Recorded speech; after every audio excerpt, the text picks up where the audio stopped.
Hello everyone, I'm doing a short tutorial on how to generate displacement using procedural nodes in the Hypershade. So I just created this simple geometry with these indentations. I have my render view over here. I'm going to pause it for now because whenever you do Hypershade work and you have your Arnold running at the same time, it's really easy for Maya to get overwhelmed and crash. So I opened the Hypershade, docked it here, selected the geometry, graphed materials and selected objects, and it brought me to its surface shader. I assigned an AI standard surface, so this is the one it displayed. The first step into getting displacement is to find this surface group here. So you can select the shader and then it'll be one of these tabs, and then plug in a file into the displacement material.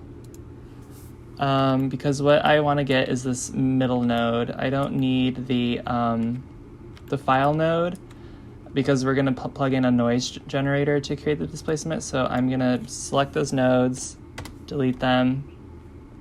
And to create nodes in the Hypershade, you can press tab and then type in the node name. So AI noise is the noise generator I like to use. There are a few other noise generators, but I like to stick to this one because it's like an Arnold noise, and I feel like Arnold is good at using Arnold nodes. So you'll notice that you can't connect the out color to displacement because these are aren't the same color, because the red dots are RGB channels and the green dots are black and white or grayscale channels. So in order to connect these, I need to open the out color drop down and find one of these channels. I always do R, but I believe that if you did green or blue, that it would also work. So let's run our render, and you can see that the displacement is working, but it's pretty broken because of how high the scale is. So if we select this displacement shader and go to scale, we can turn it down to like 0.1, and that's better. You can see that the noise is giving the geometry a like wave to it because this noise right now is pretty big. So in order to turn it down, we have to mess with the scale. One feature with the Arnold render view that I like a lot is this isolate button. So any node that you have selected, it will isolate. So with this noise, it just shows a black and white version of that noise. And so when we start messing with the scale, you can see more clearly than you would if you weren't isolated. You can still see that something's happening, but with this isolation, you don't exactly need a light to see what the noise is looking like. So the higher the values you put in here, the finer the noise is. I'm going to stick to 5. And then for the octaves, that's kind of multiplying the layers of noise on top of each other. So if I do 2, 3, 4, 5, 7, 8, you can see that it kind of like added iterations of noise on top of each other to create this like paper pulp-ish type of texture. If I turn off this isolate, we can see our light now. I just have a simple spotlight directed towards it.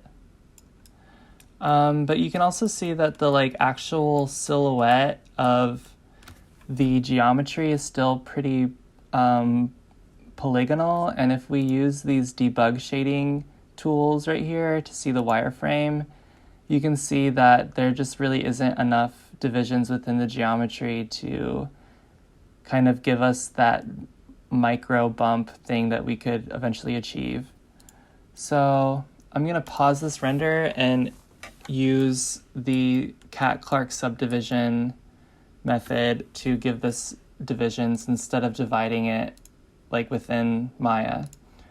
So I'm going to select the geometry, go to the shape node, and then under that, Arnold will default be close. So I'm going to open Arnold, scroll down to subdivision, open it up, and turn on Cat Clark.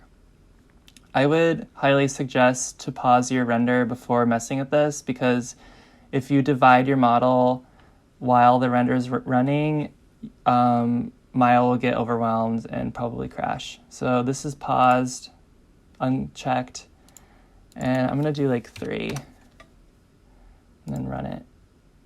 And you'll see that if we zoom back in, that we have a little bit more detail within the model, or a lot of bit more detail. The viewport's still easy to navigate if the like render is not running, but this subdivision method is saying that like in between the viewport and the Arnold, there's a division happening, and so you get all of this super fine, smooth detail within your model without having to like have all the geometry present within your viewport. I'm going to play it again and turn off that wireframe view. I'm going to disable it. And the displacement's kind of like getting rid of those indents that it created. So I'm going to turn it down to like 0.03. Yeah, that looks nicer. The next node I want to show you is the AI curvature node, which kind of senses where the geometry bends and curves and highlights it. So I'm going to go tab, AI curvature, and I'm going to put that out color into the base color of this model and run it. And you can see already that it's highlighting the curve, the parts of the geometry that really curve, like the peaks of the displacement and the curve of the edge of this cylinder. And then, does the opposite on the places that it's flat or kind of dips in. So within the AI curvature, if we soloed that, you can get a more specific view using this isolate button. You can mess with the radius, which is like the spread. So this is a more general highlight, it's saying the areas that are most extreme in curve are the ones that are occluded. So I kind of like the 0.1. It kind of gives just the tops of these some detail. And then this multiply increases the intensity of the white areas. So let's say that in the black areas of this curvature, we wanted to make that like dark red, and then the white areas, we wanted to make that pink. We could add a node in between this connection. So let's pause our render, hit tab, and type in AI color correct. And if you hold Shift and Alt, you can drag out this tool that allows you to break existing connections. So I'm going to zoom in. Let's do the out color from the curvature into the input of the AI color correct, and then the out color of the color correct to the input of the base color. And if we run our render, you'll see that nothing's changed because we haven't altered anything within the color correct. So this add and multiply, the multiply messes with the highlights and the add messes with the lowlights. So let's make this like dark red, almost brown. And then let's make this like light pink.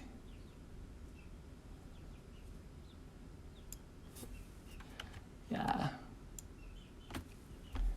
And then you can also mess with the exposure. So just like, it's very similar to Photoshop in terms of like what these sliders do.